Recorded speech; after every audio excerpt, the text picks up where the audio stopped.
Hi, and welcome to the Root To CISO Podcast. It's me, Kris Rides. I'm going to be your host, and I'm going to be chatting to seasoned Chief Information Security Officers about their career journeys.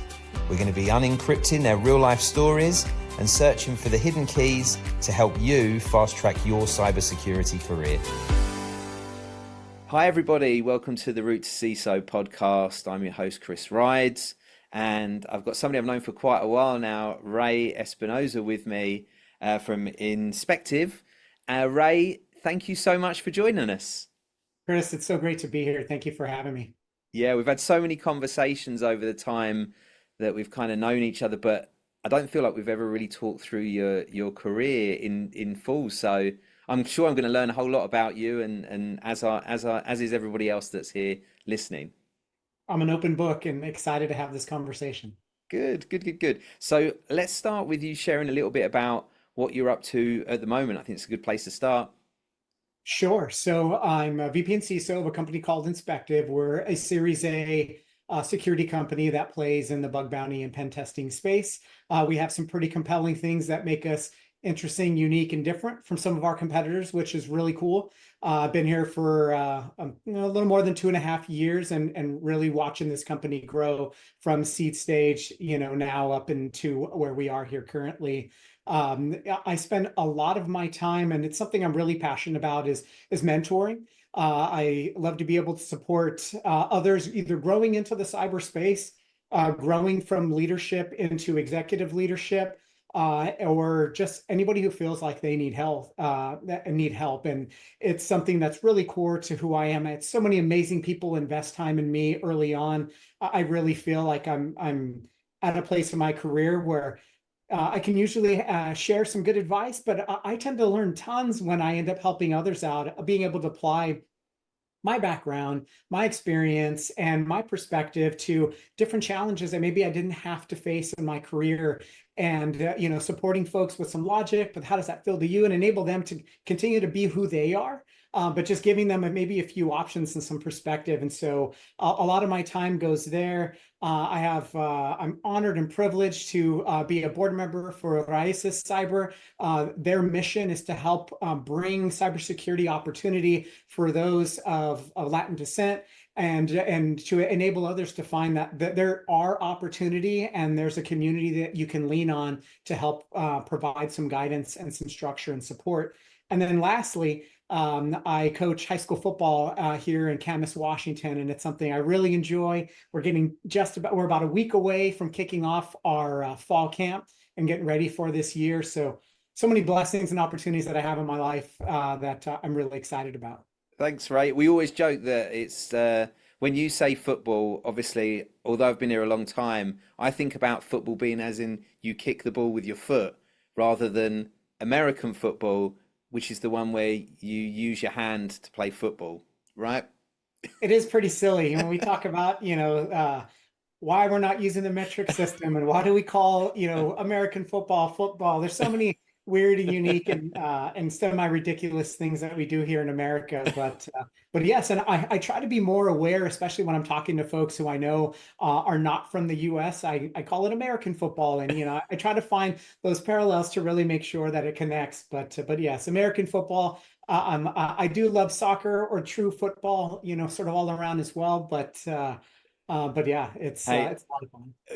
Every time I go back home, I've been out here 15 years now, and I'm a dual citizen anyway, but every time I go back home, I find myself talking to friends, and I've got a friend that actually works for the Premier League, and we end up talking, and I keep slipping in that I'm calling it soccer. Oh my goodness, I get so much grief from my friends for that, I can't help myself. You just get embedded into it, right? Well, good stuff. Thank you. Yeah, I know how involved you are in the community. We were both at B-Sides, completely missed each other this year. And I love that you're doing things to help bring more diversity into our industry, because I know it's something that we really need. And it's something that I like to champion where I can. I have a non-profit actually that I co-founded with a couple of my good friends, hey, Melissa, Janai, called Gracie. GRC for Intelligent Ecosystems. So just a shout out to them while we're on here, all trying to do our bit to try and bring the diversity that we need into the industry. Because let's face it, The diversity is outside from the attackers, so we're going to need it internally as well. So yeah, thank you for that. I appreciate your hard work, mate. So let's jump Uh, into your career. sure. Um, I yeah, where did you start? How did you end up getting into cyber in the first place? So I started at eBay really young. In the year 2000, I was 21 years old. I was already a dad, and I was already working in technology, and I had this opportunity to move into the infrastructure side. So everything supporting eBay.com. And so I had spent years going from, technical contributor to team lead to manager. And after about 7 years, I kind of had this feeling of like, it's like Groundhog's Day where I wake up and it's the same dang thing. There's small outage, there's a small issue. We jump on a bridge, we fix a thing. Availability is back to where it needs to be. And then the platform, continues to hum along and eBay grows and makes money. And it was right around that time that eBay had hired their first CISO, Dave Cullinane, and a few of my friends that I had met there at eBay were actually starting to fill out the rest of the security team. And they were growing from sort of this small niche group to really expanding and trying to cover all of eBay. And my buddy had mentioned, hey, you already have the relationships across IT and operations. You know how production works, sort of from beginning to end, and you're great at managing issues. How about you come and lead incident response for us? We'll teach you all of the security things that you need to know. We'll get you in training, et cetera. And but those other things that you have are really much more critical and tangible for us and being able to find success. And I had already been partial security. I read the Hacking Exposed books while I was, on the infrastructure side, and so to me, this was a no-brainer.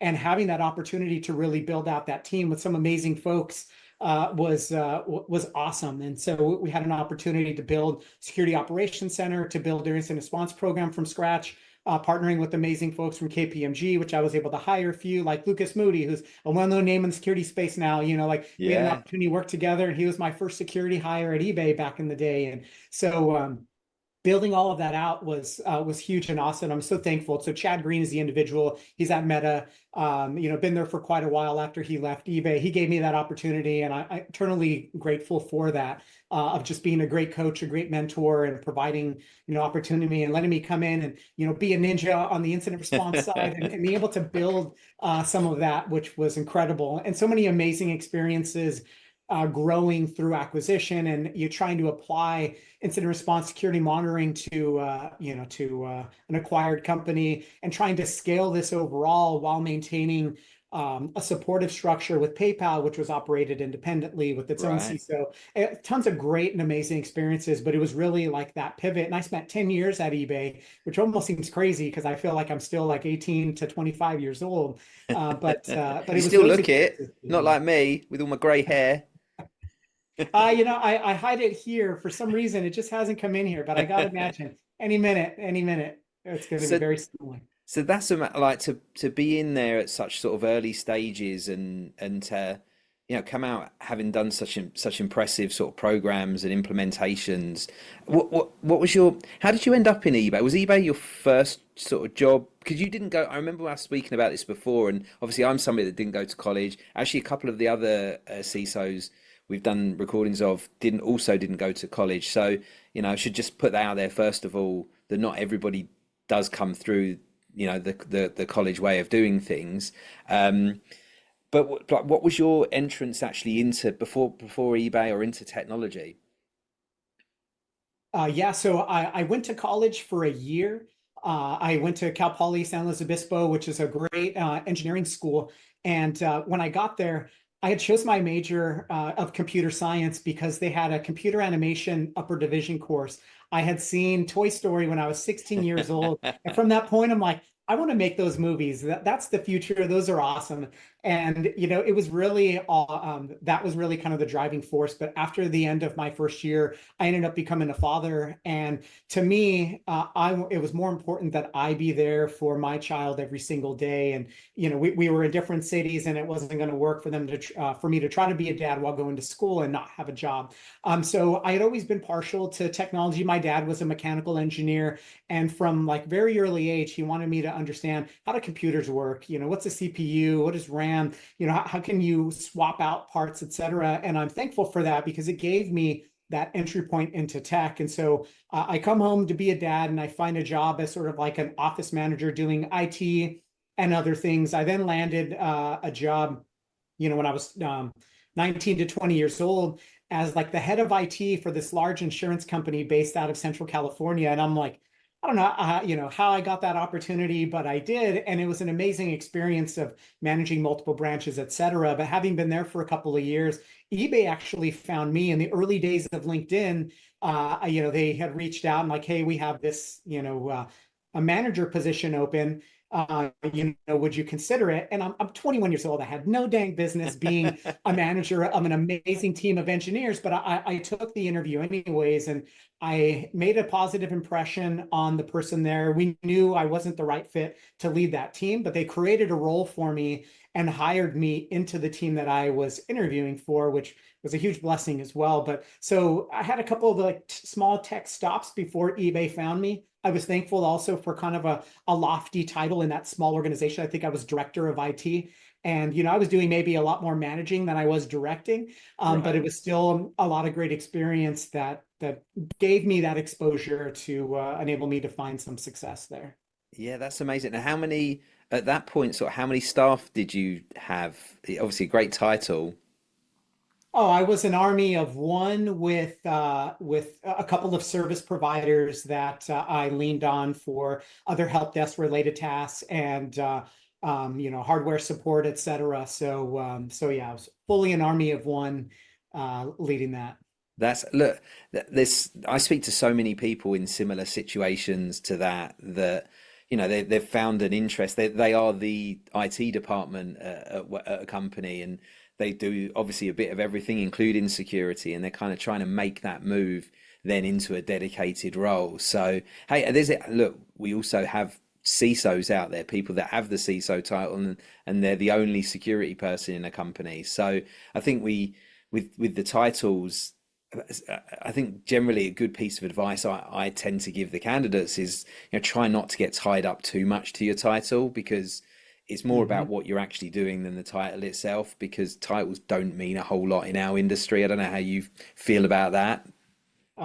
We could have a whole episode probably on that, but I completely agree with that. In chasing the title earlier in my career and then getting it and realize like, this is a lot different than I thought it was going to be, and now sort of where my head is. So I completely agree with that statement. Yeah, the funny thing is we're talking on a on a podcast that's called Root to CISO, right? And I understand that probably means that a lot of people here are like, but I want to be a CISO. And I think there's an understanding that CISO can be an awful lot of different types of jobs at different Indeed. companies and different sizes, and sometimes just depending on what you want to be and how your role needs to be, you may well have to flex on that. At some point, you might be a CISO, and then might need to not be a CISO and still be making a positive career move. So yeah, totally, totally agree on that. So so obviously you got into CISO, it's got into the cyber rather through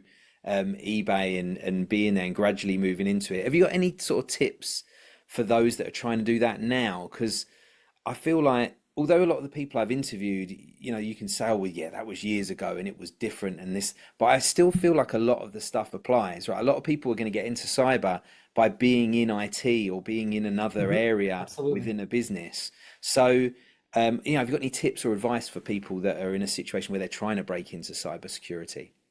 So I'm going to break that question into two separate things: breaking into cyber and then moving to the CISO, because I think they're two completely different things. Right. After eBay, I had a few different stops, which gave me tons of great perspective and whatnot on my way, to my first CISO level role, and then the following role that actually gave me the title. So again, an interesting distinction. But one of the things, and one of the biggest mistakes that I had made early on was thinking the security that we had and that I've experienced at other organizations, I could take that and apply that somewhere else and find success. And sure, there's commonalities, et cetera, but I had to learn the hard way that I need to design a security program and build the team and support the business to win based off of where they are today and where they're going, not what I've seen at a Fortune 50, a Fortune 100, if they're not operating in that same size and space. And so that would be something that I would say is really big, is figure out what does the company need and how do you drive alignment to help the business win. And for those breaking into cyber overall as a whole, build that technical capability, that technical base of whatever calls to you, whether it's offensive security or blue team, you're a better defender, or maybe folks who really gravitate towards governance, risk, and compliance. I'm so thankful I get to hire awesome folks who do that, because I don't completely love that myself, but there's so many avenues to get in and to be able to find success. And I've met so many amazing CISOs and other security leaders, or even really high intelligent, highly respected, high impact individual contributors, who had no interest in taking the CISO title or even a leadership title, and are still respected in such that same vein as either, a principal architect. I met an individual this past week at Black Hat, and, he's like, I don't ever want to be a CISO, but I'm a CISO whisperer. And, he's an architect, and, we started talking a little bit. And I was like, holy cow, yeah, you are a CISO whisperer. You could probably, help drive a lot to successful outcomes. So figure out what calls to you, and then find folks in the community who may invest some time to point you in the right direction. Being able to network and build a community or plug yourself into pays such positive dividends in being able to identify opportunity or lean on folks when you have questions. We've all gone through different challenges. Very few of those are completely bespoke. Oh, nobody in the world has ever experienced this type of challenge. Lean on somebody who's been there and take some advice. And, I'm a huge believer, you learn based off of the challenges and your failures, that really helps develop. But if you don't have to rack up tons of failures, awesome, even better. Learn from others and maybe make some of those smaller mistakes rather than the really big ones, and I had a few in my career that I'm like, holy cow, I can't believe I did that. But it now makes me much more aware, as I operate in my current role. Yeah, sometimes like the ideal way is to learn through other people's pain, but sometimes until you feel it yourself, it doesn't really hit the hammer home, right? Absolutely. And that's like one of those, I will never do that again. Indeed. And yeah, that stuff sort of, then you pass it on to other people, and hopefully they feel your pain and don't make that mistake either.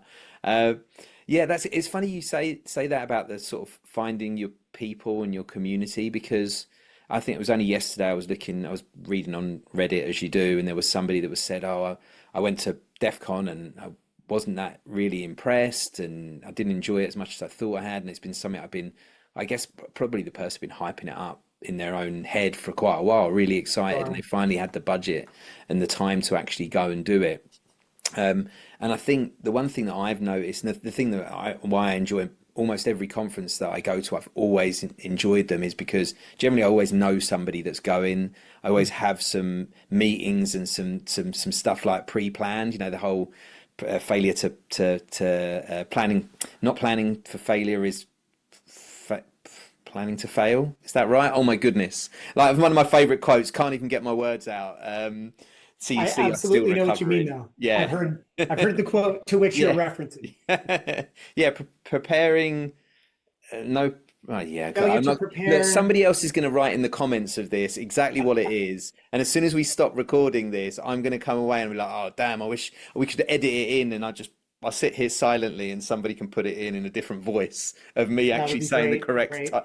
That But voiceover. the thing I realized with DEF CON is there's all these different villages, and sometimes it's sort of being brave and putting yourself out there and speaking to people in the lines, or sitting down at tables having lunch and asking what other people do, and getting on whatever the discords or whatever to have conversations to find your people. But whatever you're looking for, whatever type of person you are, there are other people like you in our industry. And I think, like, just wandering around DEF CON, you can see that. You can see groups sort of coming together, and outside of even the conferences, there's plenty of those, chapter meetings for whatever, and getting yourself and putting yourself out there is a great way to find your feet in our industry. So 100%, right, if you're thinking of getting into cyber, try and find your feet, find your people, because they are out there, and they may well be able to give you the hand up that you need. Absolutely. And I feel like it's so unique to cyber. And maybe that's because I've been in this industry for a while, but having been in infrastructure earlier in my career, as I mentioned, through my early 20s at eBay and whatnot, outside of the awesome engineers that worked at eBay, I didn't have this other group of folks that I can lean on for, technical advice, or just like, hey, I feel like it's Groundhog's Day, working on these issues. I didn't have that, but I find, within cyber, there's so many other folks that are just willing to lean in and either be an ear or to provide some advice. And I know others too. Our head of marketing is a part of a marketing group, and I know a few others like that work in the similar space, that you do as well, and being able to lean on a network and whatnot. So I think hopefully maybe those communities organically came about as technology improved and our ways to communicate. But I want to say it's still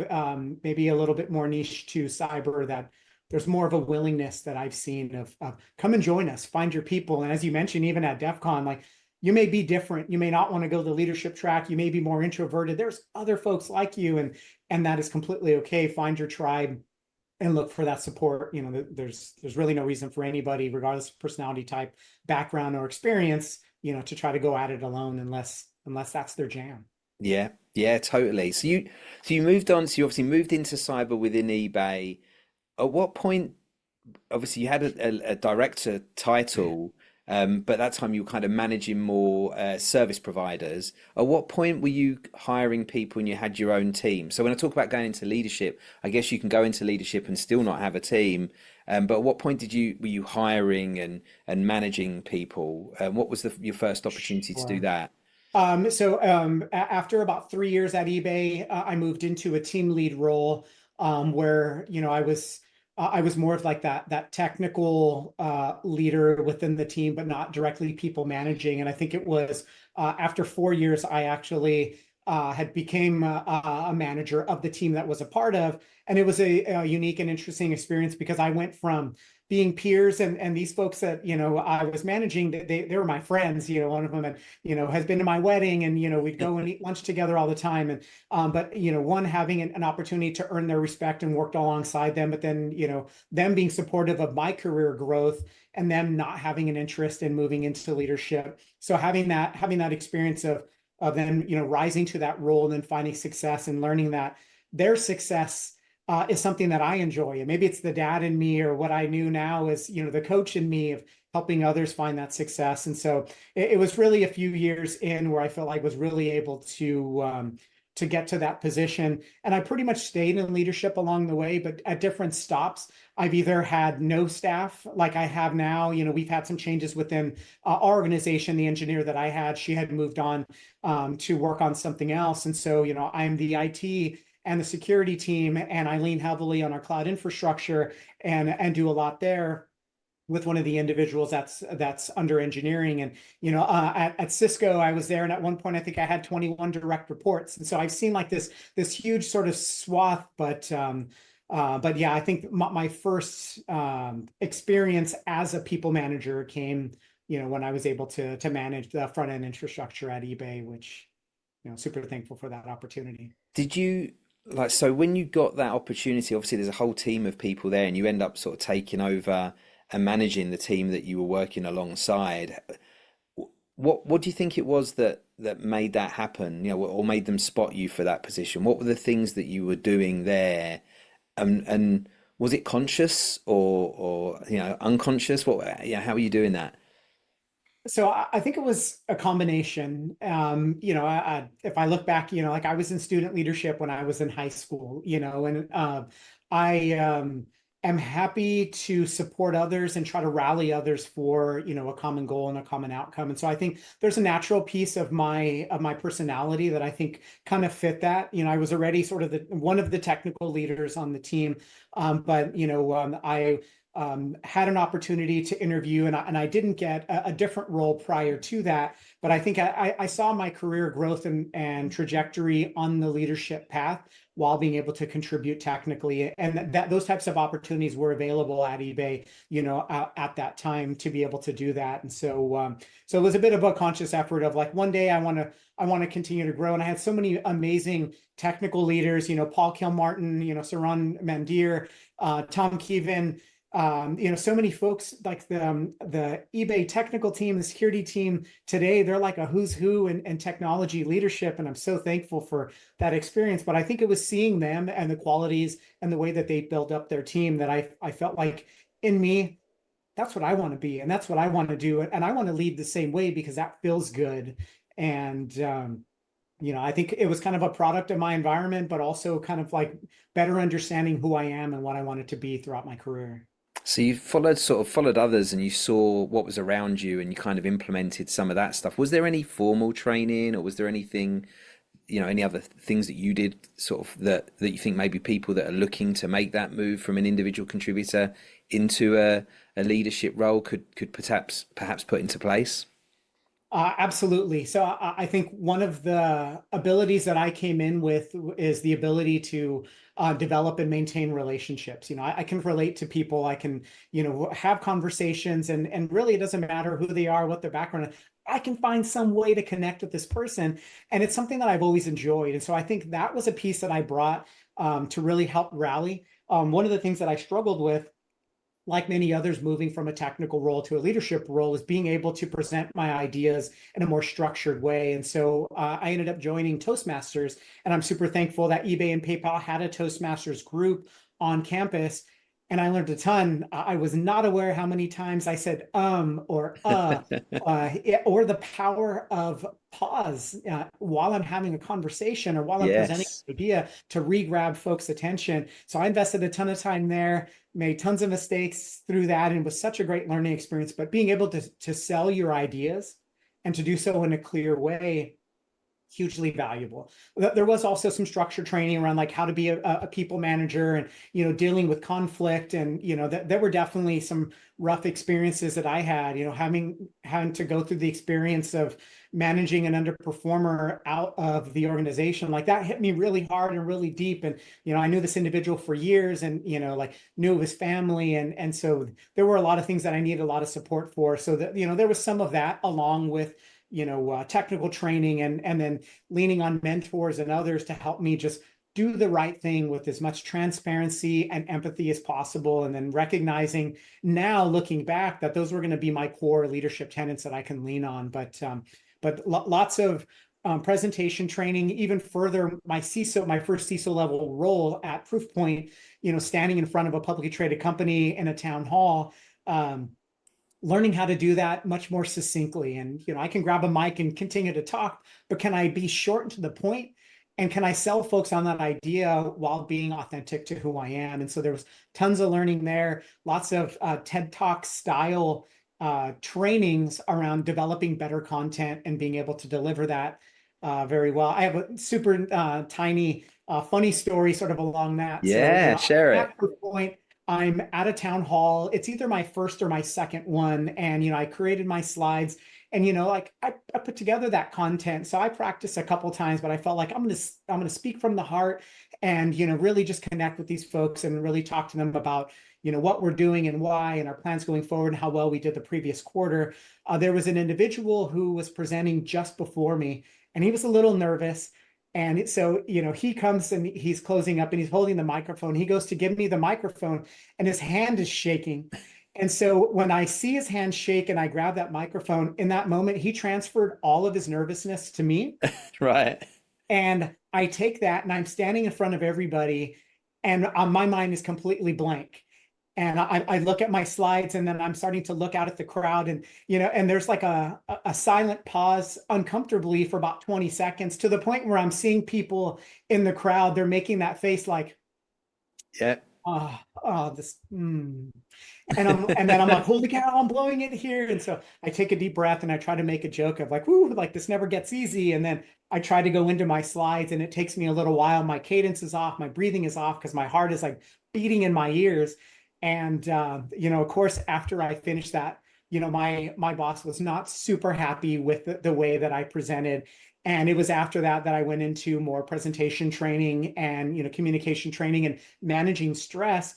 And when you're standing in front of folks delivering, a big presentation, or you're trying to sell them on ideas or something else, but being in front of a huge room of folks, it takes specific skill, and it takes different types of preparation that I completely took for granted. I'm like, shit, I got this. I'll stand up there and I'll talk about this stuff all day, and was not prepared to manage that. And so that taught me a very valuable lesson, that better understand all of my content, and over prepare, Yes. find my spot on the ground to which I want to deliver my presentation. That's my spot, and I could feel a sense of confidence and ownership. And there were all these small things that I learned from that moment of that dang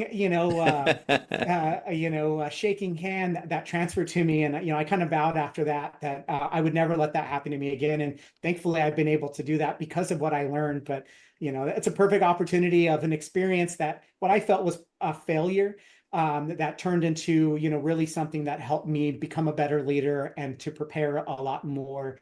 I had a good friend of mine, Lucas Moody, who had told me, your slides should be able to shut off in the middle of your presentation, and you should still be able to not skip a beat and to be able to cover every single thing without even looking at it. And if you haven't prepared that much, you can do that. It's not enough, because that's happened to him, and he had prepared me for that. And so that I think was a huge learning, that as I was already a VP at that time. Silly, right? You think like at that point you should have figured some of this stuff out, and just constant learning of constantly trying to find ways to be better. But there's that, I think what you're talking about there's that constant expectation that, somebody's got this because of this reason, or they can already do it because of that. I mean, I had 40, a team of 40 in my company, and stood up every single morning and spoke to them, and then would be put in front of clients, and I would do sort of presentations and answer Q&As about our business. And I could do that, in front of 5-10 people that were pretty high level people in big businesses, and I felt confident doing that. And then I joined Cloud Security Alliance as a director, and at some point they said, can you do the introductions?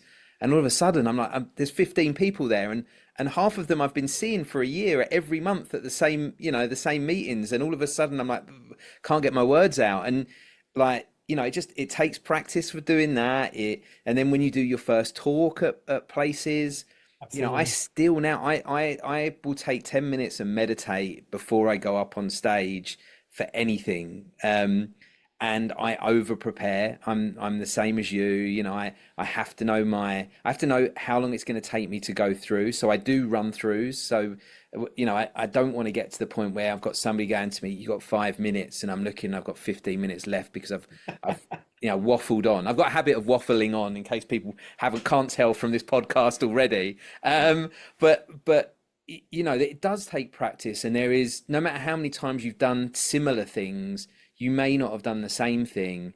And the self-doubt you may have in a new situation can absolutely come through. So anybody that's out there that's trying to do this, the Toastmasters stuff, I hear so many people talk about that, being a great way into it. It's not something that we have in the UK, so it's a little bit different, or at least it wasn't in the UK, and it wasn't well known when I was growing up and doing this sort of thing. But yeah, things like that, if you can get involved in that, if you can go to your local community events, if you want to improve your public speaking, public communication and presentation skills, Definitely. I mean, go to a Cloud Security Alliance or ISSA meeting or OWASP, and go to a few of them. And most of the time, a lot of these will, if you want to do a mini presentation before the person comes in, they'll often give people those opportunities. So there's so much of an opportunity to improve those things. And yes, I'm sure there's plenty of courses you can pay out for. Not everybody has the money and means to do that. So there's plenty of things you can do for free. And I think our community is really welcoming, and most of them understand that it's not that easy to do that stuff. So yeah, oh my goodness, so much stuff that you talked about that I want to discuss. The whole sort of having to work with somebody who you're going to have to be moving out of the business because it just doesn't fit. We're not even talking about career stuff much here, but that was one of the toughest things I ever did. And I think people that are generally quite empathetic managers and leaders, I know, I think surely everyone must find that really tough. You know, that if you don't do it, and I have been guilty of also not doing it when it needed too. to, you know, it actually ended up, I think the other person's career was held back. So the actual person who needed to move on probably needed a helping hand doing that to find the thing that was right for them. And then it impacts all of the rest of the team who are looking like, well, that person's not doing what they should be doing and nothing's happening to them. So, you know, it lets kind of sometimes the standard slip. Oh my goodness, that's a whole nother conversation. Indeed. But So many, you're so right on every single point that you had made. And sometimes it's tough for a new manager, you know, heaven forbid they're at a place where they don't have a great leader themselves, or, you know, it's just a different type of personality style. And you can have different types of personality styles and still find success, but you may be one way and you're really looking for support, and, you know, that, you know, someone's just detached and it becomes more transactional, and it's tough. So yeah, there are others that can help provide that guidance to give you that support. But yeah, also looking at the big picture of how does it affect a team morale and their, you know, ability to find success. It's there's you know, so I much too have as been guilty of not doing that or taking longer to do it than needed.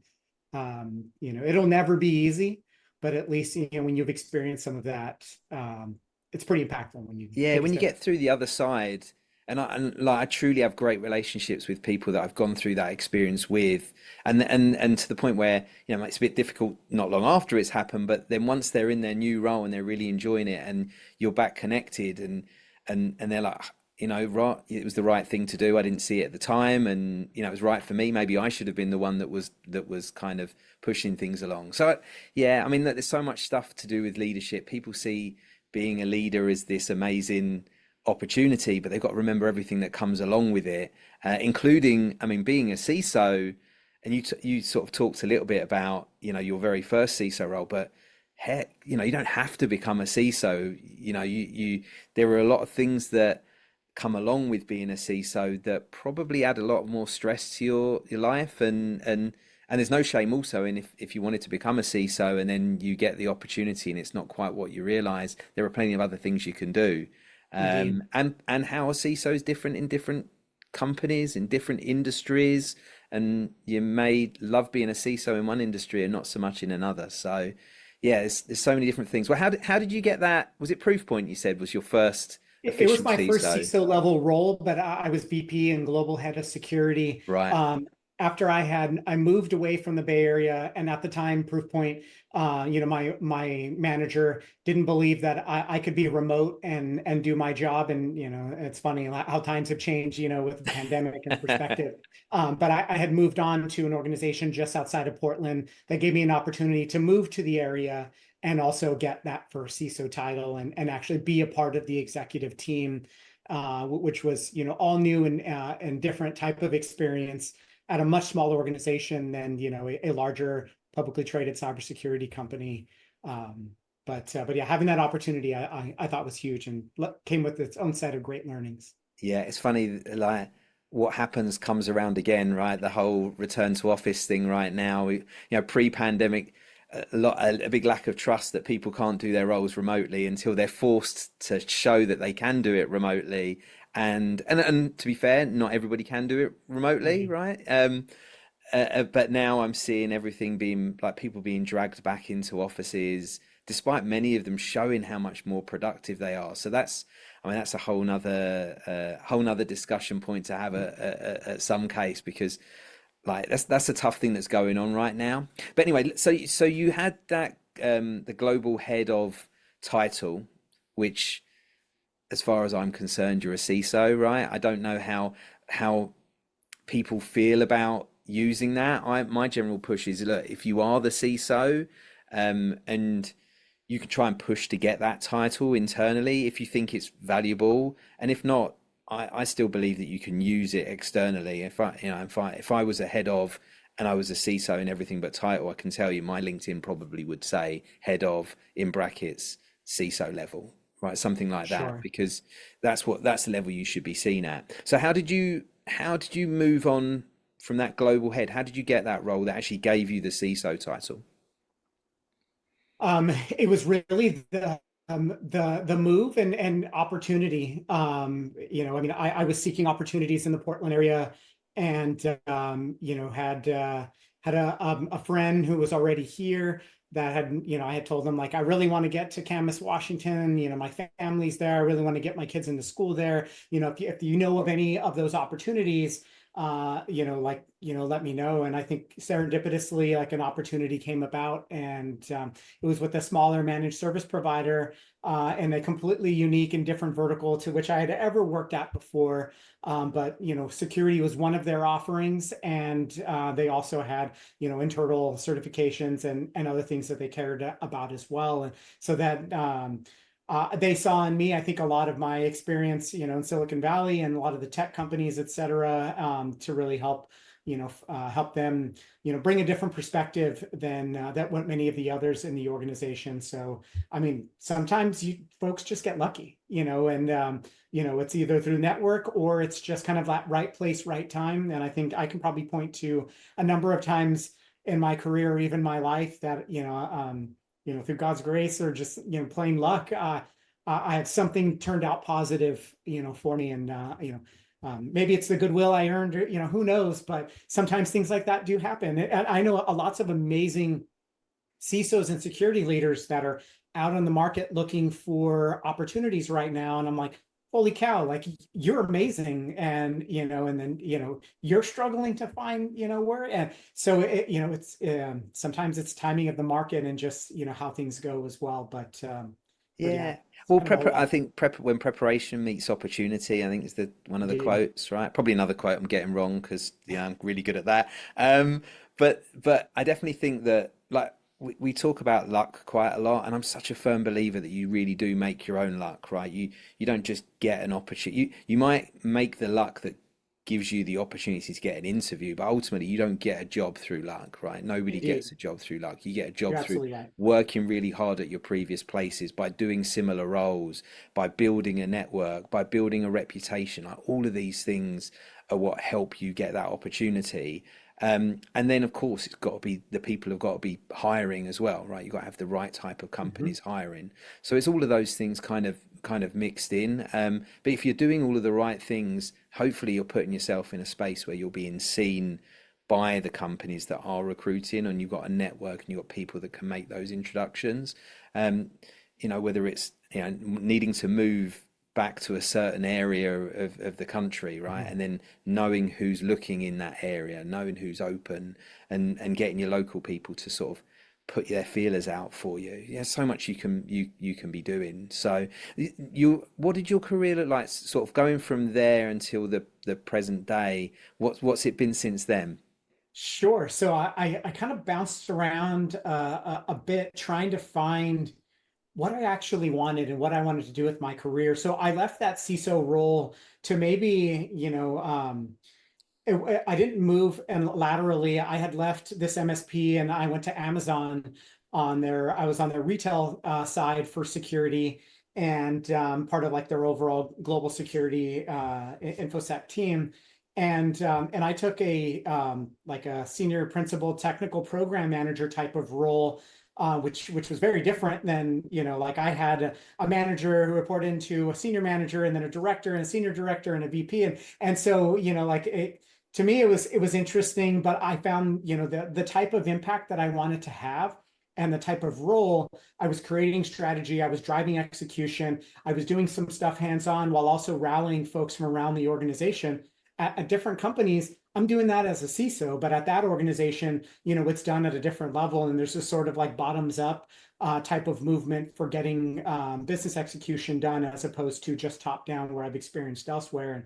And so that gave me some unique and interesting perspective. I joined another startup, Cobalt, and had an opportunity to build their security program from scratch, and join a really fun and amazing team through that growth for a couple of years. And um, I had left there and joined a close friend of mine, Jeff Kirshner, who was the CISO at Medallia.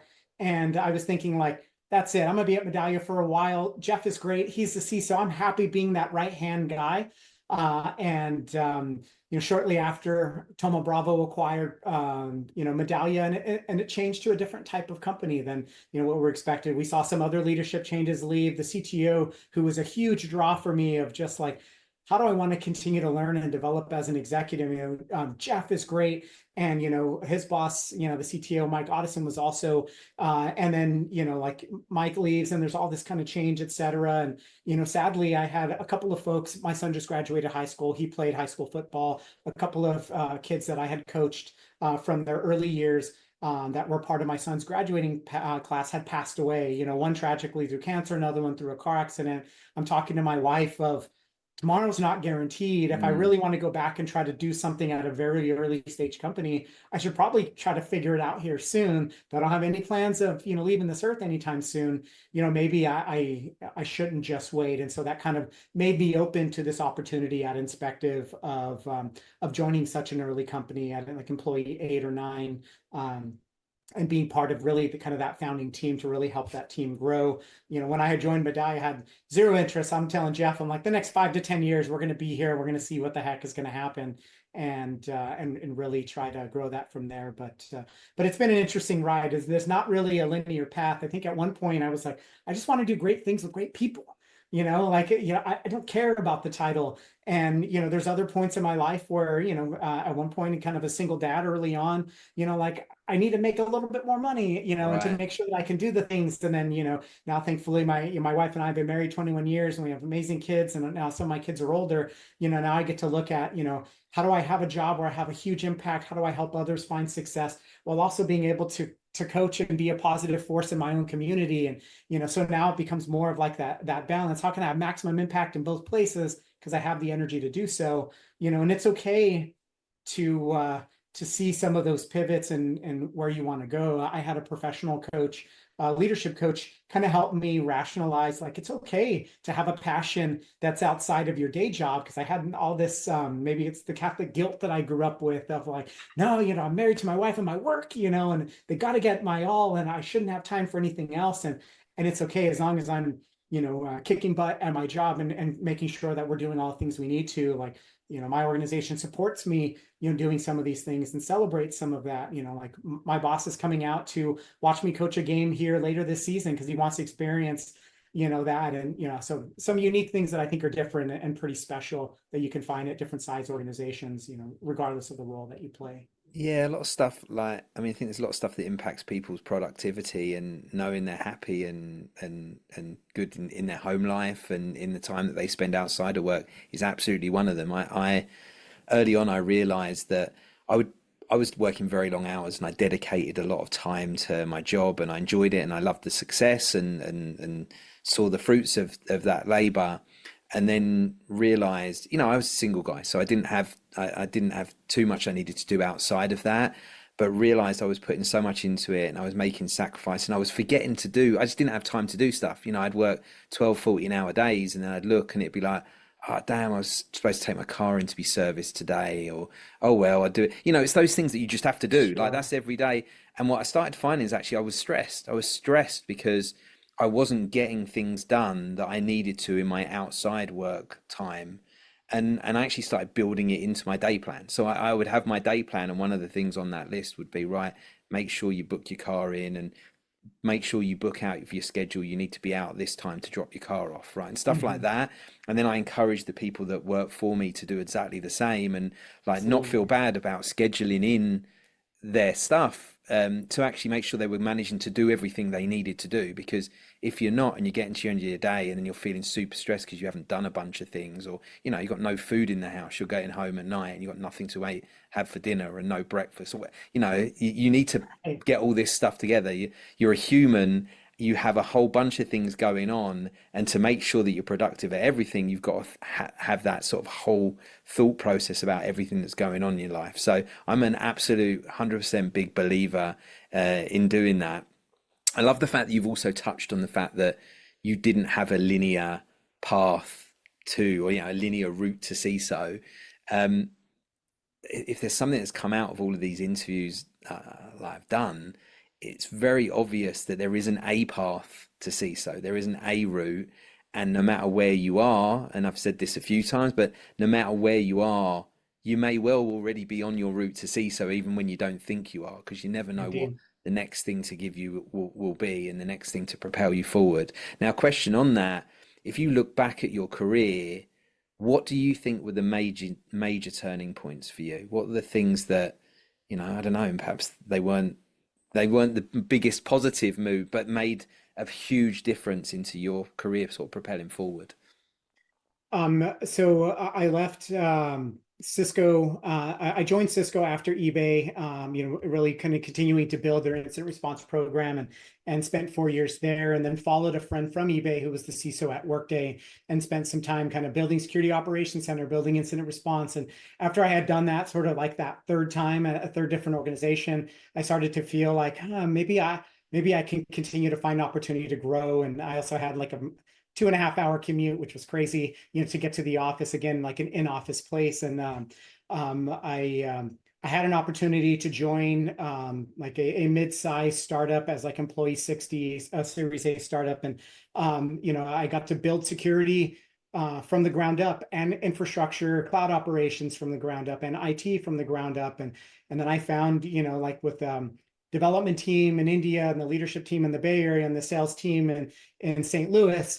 That was a lot of geography and time zones I was trying to cover, and that made it, again, really difficult from a home life perspective, where my wife wasn't happy, my kids weren't happy, and I was trying to find a way to do the right thing. And so I think that was one point where I felt like tons of failures there of what are the right things to prioritize and how do I help the business win, not taking what I learned at eBay, Cisco, Workday, and trying to apply it here because that's what best in breed organizations do. So there was a huge learning there that I think enabled me to be ready for and to take on that opportunity when I went to Proofpoint. I think being open to, when I was a CISO, and having conversation with a friend of mine of, when I was thinking of leaving, the organization just outside of Portland to go to Amazon, of, is that going to look like, am I never going to be back in that CISO role because I'm taking sort of this, non-linear path for, this next opportunity. And so I think, there was a little bit of a leap of faith, but also, trying to figure out like what works best for me and what do I want, and, what's going to bring me some sort of professional happiness. I feel like, the having an opportunity to take a chance, and becomes very much a conversation with my wife and I of like, what's that bar to maintain our quality of life, but will give me an opportunity to really dive into something really early and see if this is something that we can help propel. And she was like, oh, but don't like like 8 out of 10 startups fail, and so she's like that, that opposite but complementary piece of, Yeah, I'm a little bit pragmatic. adventurous risk taker, she's a little bit not, but being able to kind of balance that and making sure it's a conversation and a decision that we both make together because we have a family support, et cetera. And so taking that on, and all of what I've learned in this role of being a part of product marketing and that strategy, and supporting our go-to-market team and seeing sales motion, how that's built, how to help them find success when if we're not doing well, what are the knobs and dials so they can turn. So I feel like the learnings outside of just security and applying that at different size organizations in different verticals, but also helping different parts of the business mature and find success, and being a part of that journey, which I feel has helped round me out and made me a much better executive.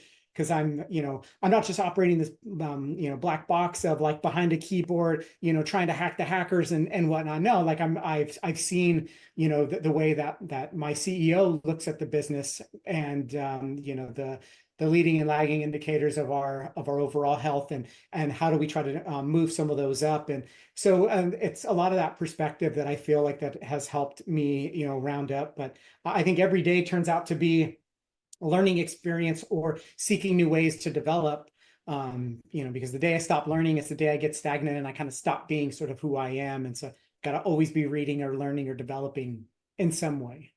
Yeah, the constant development thing is something I see. I see in a lot of CISOs, right? When you speak to them, they're constantly looking to improve their. None of them are sitting there, or at least none of them. I shouldn't say none of them, but certainly the ones that I know, even the ones that are being paid extremely well in very high profile roles, none of them none of those ones that I know at least feel like they're sort of sitting on their laurels, like, oh, okay, I've made it Sure. now, I'm all good. One thing I've noticed is they do still seem to be pushing on. They still seem to want to build their knowledge, and they don't sit there and think that they necessarily know everything. I'm sure there's a few CISOs out there that maybe have got slightly bigger egos that might see things a little bit differently. But certainly the ones that I've had conversations with always seem to be very open-minded about what could happen next. And I think also if you look at people's careers, knowing that they're not linear, knowing that you might take a very different opportunity, and things that some people might not think make sense, right? They don't think it's a good career move for you. I think the key is you've got to understand, like, is it the right career move for me and for my family, like the people that really need to be part of this decision making process? You know, does it make sense for all of us? The others that are out there, sometimes you've got to block that out. I know certainly when I went from being an executive at a big global recruitment company and decided to go off and start something on my own, I had plenty of people that were like, why are you doing that? Why would you do that? It doesn't make any sense. You're paid really well, and now you're going to start something from scratch and basically earn nothing for the first year. You're going to build something, you're going to pay you. And so, if I'd listened to them, I wouldn't be 12 years later here where I am now. Mind you, maybe I'd be CEO of that company earning loads more money. So, sliding doors, who knows? But I don't think I would be happy. I wouldn't be in a situation here where I am now with my personal life, with my little girl, married, none of those things might have happened. So, you never know. You got to make a decision. You got to bring the right people into that decision making process and feel good about it in here. And then make the best of the opportunity you've got. And I think with most people, you can always step backwards. Nothing's stopping you from going back. And I think if you're secure in that knowledge, that will help you a lot in taking maybe slightly bigger risks. Now we talked about, I'm talking a lot about CISOs there and egos and stuff. Who are the CISOs out there that you think are doing an amazing job? Let's make sure we name check them, because at that level, I think, like, generally when you're reading about them, we're not always reading great things. Maybe there's been a breach or something, and that's when we hear about them. So now's a great chance to maybe give some people some shout outs. Who are the people that you're really impressed by? Absolutely. So there's actually a lot of folks, but I'll try to narrow it down a little bit. So Hadas Kasorla has been a longtime friend and a CISO. She's a great sounding board and will always keep it real with me, but also help really bounce ideas as far as, helping me find a better outcome, and has become a close friend because of that. Reed Coer is great in continuing to educate the community. I had an opportunity to see her. She came to our event at Black Hat last week as well, and is just awesome. Andrew Hay is another CISO who's continued to play a few different roles, but he was one of the first that I always saw that was always quick to support others in some of the CISO community groups that I was a part of, and it's something that I always really get admired. And I had an opportunity to be on a panel with him, and I was like, man, today's the day. Like, I made it to the big leagues. Like, I'm on a panel with Andrew Hay, like that. And he's awesome, And so having an opportunity to continue to learn from him, and then Gavin Reed, who's the CISO at Human. He was my manager way back in the days of Cisco leading incident response, and he has been a friend as well. And he's that person who's technical, but is great at developing leaders and then getting out of folks' way so that they can just continue to grow. And he's always been involved with the organization first to really help continue to drive like incident response training and whatnot as well. And so, Jeremy Hiddle's another one that I'll mention as well, as, being just a great technical leader, being great with being able to elevate and have like a really strong executive presence. Having been able to see him as one way, we were both Windows sysadmins when we both joined eBay way back when we were in our early 20s, and having an opportunity to work for him when I was at Workday and seeing him as a respected executive. And he, I think he's at Ridgeline now, but just seeing that continued growth in folks along that journey, was always something to be admired. And so there are tons of others. I'm so thankful to be a part of a community where I have so many great friends, but I feel like those who've kind of leaned out and I've had lots of great conversations, those are just a few that immediately come to mind. Yeah, I mean, when you're close to them and they can become almost like mentors or people you can bounce ideas off. And I feel like all of the CISOs I've spoke to have got people that they have those conversations with. And so if you can learn, you know, something from this, it's, you know, keep in touch with those people that you work with, keep in touch with the people that you meet wherever, whether it's at conferences or through Slack channels or whatever it could be, because, you know, as you grow throughout your careers, they may well be the people that you need to sort of lean on when you have questions, when you need advice. So yeah, you never know. You never know how important people are going to be. So you know, to your career and to you personally. So I always never burn any bridges is my, Never ever. you know, Treat I everybody think. well, and who knows what's going to happen. I'd be completely happy with working for somebody someday who had an opportunity, that I had the opportunity to manage and lead, and that would be just awesome. So Yeah, I see I see a lot of CISOs that when they get their new roles, a lot of them are getting them through other CISOs or through the board members or through their yeah, network. Like maybe a CISO that's heading out is often like, oh, okay, I know a few people here you should probably speak to backfill my position, right? There's like, and so that's why these connections and networking is so important. You know, you really should be doing that and trying your best to keep those relationships fresh. And it's not always that easy to do, but hopefully, even if you bump into some of these people once a year, it's always good to reconnect. I actually at DEF CON, I bumped into somebody who Deb's from Black Hills. I'm going to say hi here. But I haven't seen her since Wild West Hacking Fest. I spoke in Reno for them, and they did a conference there, and Deb's was there, and I haven't seen her since. And I walked up to her and I was like, "Hi," and she looked at me. And I knew she recognized me, and I was like, Debs, you probably don't remember. And she was like, of course I remember. We beat you at Bocce Ball, at Wild West Hacking Fest in Reno. How could I ever forget you, Kris? And so, like, it's stuff like that. Sometimes you don't see each other. I mean, that's been nigh on 4 years since I've seen her in person. But, you know, we kind of see, she posts stuff on LinkedIn. I post stuff on LinkedIn. Maybe we comment and stuff. So, you know, you have that sort of thing. But sure. these kind of relationships you might not see each other an awful lot, but they can still be there over a long amount of time. So, yeah, don't forget about them. They're important.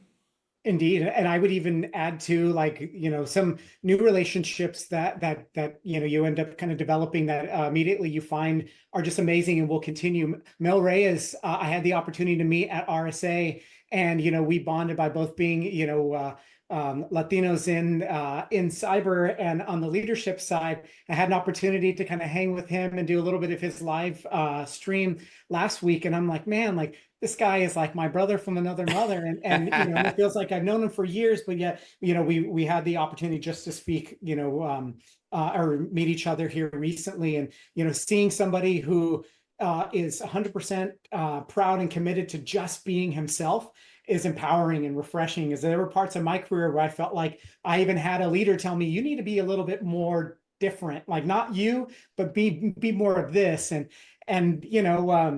uh, those are all learnings that really help shape, what I want to be, what I want in an opportunity and in a company. But seeing Mel really just continue to be him, like, you are so awesome, man. I freaking love you. Like, seeing that and supporting others along the way too. A lot of it, so much of that jives, whether you've known them for years, like Jeff Kirshner and Jeremy and others, or just folks that you meet. Some folks are just special, and that you want them as a part of your circle. Yes, absolutely. And yeah, I need to get Mel on here. I've known Mel for a long time now, and I dragged him into my B-sides Root to CISO roundtable that we had there, and got Mel. I was like, Mel, come on, I get a guest pass, right? I need you in on this one. Are you up for it? And he's always up for it. That, if you only need to meet Mel once to actually know him. And he is truly always his authentic self. You can't say anything other than that. If you ever see his suits, I mean, you can't Yep. miss him, right? So yeah, I need to have Mel on here actually as well. Great, absolutely great guy. Now, you named a whole bunch of CISOs there, Mel included. Like, we talk about attributes quite a lot on here, and I think that's because I'm a believer that there's an awful lot of soft skills and things you can work on to be a great CISO, and you can do a lot of work on those no matter where you are in your career path. If you look at all those people that you mentioned, like, what would be those top three attributes you could draw out of them and say, like, these are the things that I think are important to be a successful CISO? Sure. You may be shocked to know that I kind of hit on some of those along the way. I'll caveat this and say that, there are tons of ways to be successful in leadership or, in cyber regardless. But from my experience and what I've seen, I would say, leaning into being my authentic self, who I tend to have a high amount of empathy. Like that's okay. At one point I was told like it's too much. And sure, there's a line between, professionalism, et cetera, but I genuinely care about people and I genuinely care about people's family. And you know what? That is okay. And, I can help find success and manage that line through there. But, having empathy and treating people with respect, I think has been huge in both in leading teams that I've been a part of, or in just building a security culture within an organization, treating people with empathy and respect when they say, hey, this feels off, weird, or different, and I just want to report it to you all. I've been at part of groups where they were like, that's dumb. There's no way that's real. Like they were not treated respectfully. And guess what's going to happen? They're not going to come back and tell you the next time they see something. So I would say a high amount of empathy and Yeah. respect are, I would lump those together. I think are one of the key attributes. The other one is communication, learning how to sell your ideas. And selling, maybe some folks have like a negative connotation. We shouldn't have to sell it.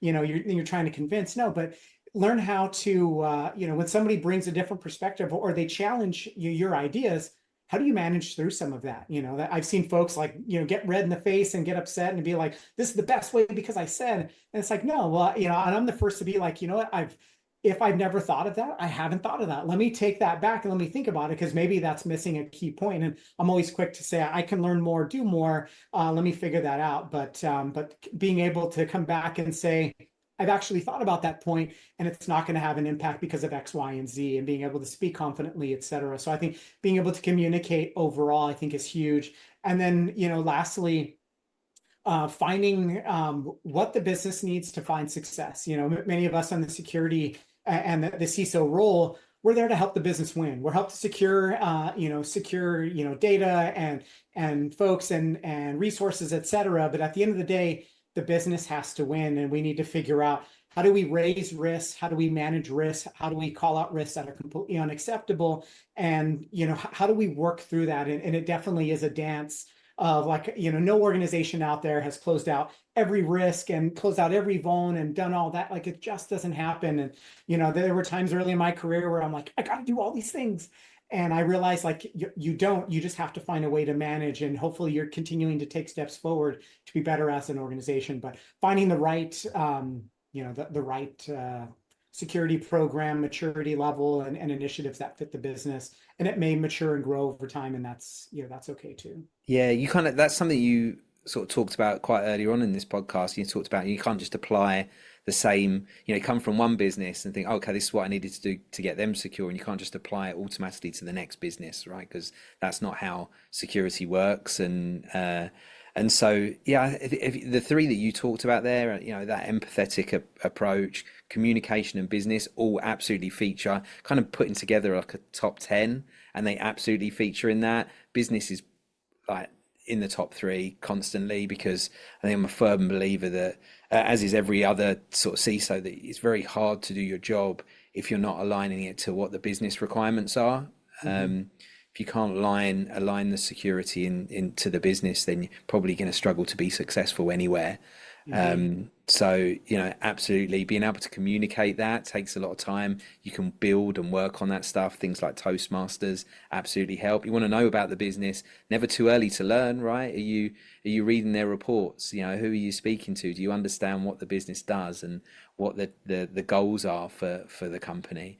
So yeah, there's a whole lot to do there. I think somebody, the empathy wise, I mean, if you're that person, I think it just comes along with you. Some people need to work on that a lot more. And, Yep. I've had good friends. I can think of somebody now that struggles with being an empathetic leader and struggles to hold on to their staff, struggles to retain their people, because they're not there putting themselves in their spot. Now, of course, we then have those difficulties with letting people go, people that you've had experience with for a long time, or even saying goodbye to those that are moving on to their next opportunity, which is something you can't necessarily give to them. I can't tell you, Cooper McClay, who was my very first hire at Tyro Security.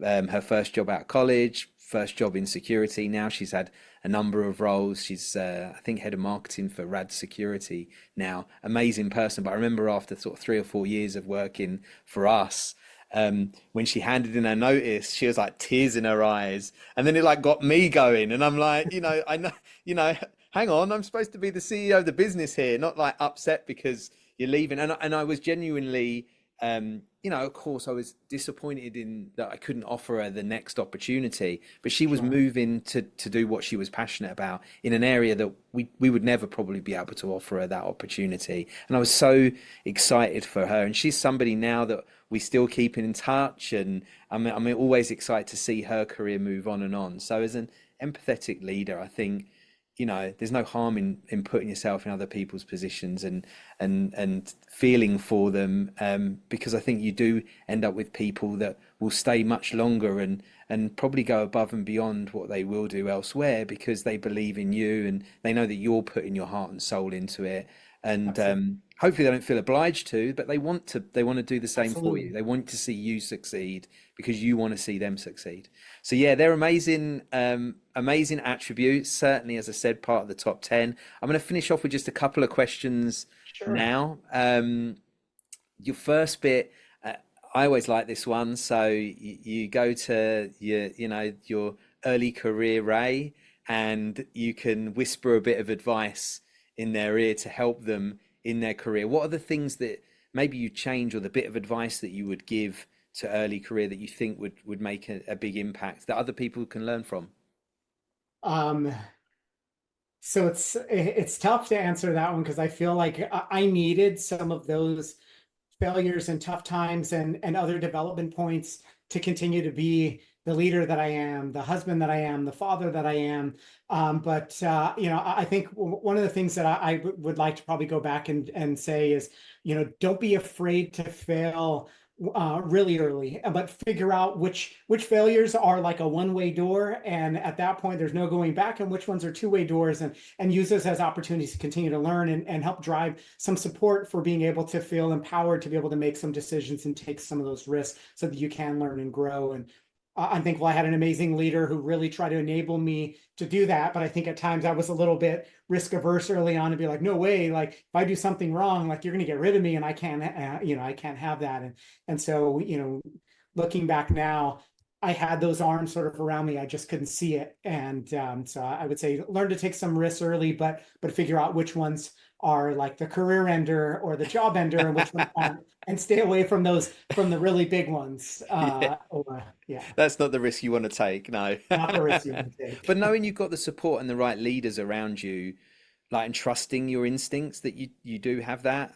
I think that most people early careers, you get older and wiser or more mature in your career itself. I mean, many people do that, at an early age, but for most of us, it takes a lot of time. And that trusting your instincts, most people are really good. Most people they have an amazing instinct. They know what they should do, but they don't always do that thing, right? They don't always trust themselves. And I think knowing that you should trust yourself, and you'll probably have an ability to read a lot more of what's going on, even if you can't necessarily comprehend it, right? You can't put it all down.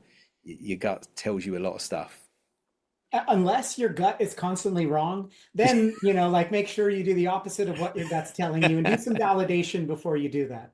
Yes, do not follow me on any stock purchases at all. I get advice all the time, and when I get advice, the ones I don't buy into do really well, and the ones I do don't do so well. So I guess maybe just don't give me advice on stocks and shares, because I don't listen to it, and I don't do you any favors, because if I do listen to you, then you're not going to do very well because you followed me, basically. So yeah, I hear you on that.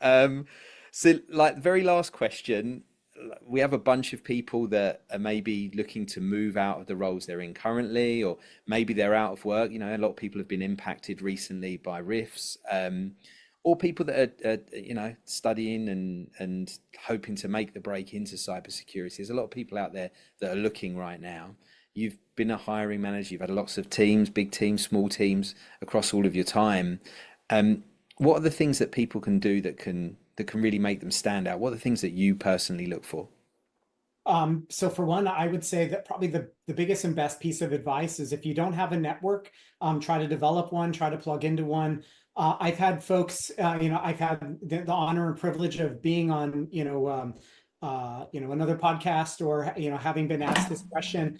And, I've had an open invitation for folks to reach out to me directly over LinkedIn or over Twitter. I'm happy to enable, brokering an introduction that may, lead to a new opportunity. So much of how, the tech world and security world operates is really kind of that network approach, because there's such huge numbers out there that sometimes it's difficult to find somebody who may be amazing, but they're in a stack of 300 or 400 people who apply to a role on LinkedIn. So don't be afraid to reach out and find somebody who might be able to amplify your voice, because there are others like me who are out there. And this is an open call too. Feel free to reach out to me on LinkedIn or on Twitter, at Ray Espinoza Sec. I'm happy to either be a support for you, or if I'm not that right persona or personality for you, then I can likely find somebody else that I can connect you with, because I'm a big believer, if you can help somebody else, you should. And there's so many folks out there that want to do the same and are willing to do that. Rest in peace, your inbox, Ray. Yeah, I think, like, I totally agree. If you can help people, if you can, like, whatever you can do, like, you should always try. I try and get back to every single person that messages me. It's not always like, yes, I've got the time to spend 15 minutes on a call. I can't look through your resume right now, but I try and at least get back and feel like I explain to people, maybe can point them in some sort of direction that can help. And hopefully, like, that was really one of the reasons why we're sitting here now doing this podcast, right? Because if you want to impact all these people, you have to impact them en masse, right? You have to get these conversations out there. I am really blessed that I get to have these conversations and have been having these conversations for 12 plus years with CISOs and seeing how their careers move and getting into some of the interesting things that impact that. A whole lot of people don't get to have these conversations, a whole lot of people, want to have them, but you can only speak to one person at a time if you're sitting there on the phone, whereas doing something like this, you can impact a whole lot more. So yeah, I think if you can connect with people, if you can do whatever you need to network your way into standing out in applications, that's how you're going to do it, right? 300 or 400 applications, you need somebody that either has the ability to take your resume out and put it in front and saying you need to speak to this person, or you need somebody to say, hey, I've met this person here, or I've been speaking to them for a while, they're worth having a conversation with. And that's your chance, that's your opportunity. You're just trying to get that opportunity to have a conversation, and if you're getting plenty of conversations, you'll get yourself a role. Indeed. Lovely. Thank you so much for your time. I've loved chatting to you more and finding out more about your career and all the stuff that impacts. Really easy conversation to have as well, which is always nice. So thank you for joining us. I appreciate your time, Ray. Thank you so much, Kris. Being on the Root to CISO podcast was definitely something I was holding out for, and I was waiting. Like, there's a Joe Rogan experience, and then there's like the Root to CISO podcast. But in all seriousness, I greatly appreciate what you do and being able to have these types of conversations. Like, you doing this has a positive impact on the community, and for folks who are trying to break in, and other leaders who are on their journey to try to get to where they can get to. These types of conversations, I find are super helpful, and you make all that possible by putting this together and getting it out there. So I appreciate it. Thank you so much. You are welcome. Thank you. I'm going to hit you up. All those people that I heard you name drop in that you said are amazing CISOs, they're my future guests. So, like, no Fantastic. pressure. They need to be on here. Good stuff. With that, again, thank you so much. Thank you. Thank you for listening to the Root to CISO podcast. If there's something you really want me to ask on the next episode, or if you're a CISO who wants to inspire the next generation, please reach out. I'll leave a URL to my LinkedIn profile, and make sure you connect and message me there. We're always looking for feedback, so please don't forget to like, comment, and subscribe wherever you get your podcasts.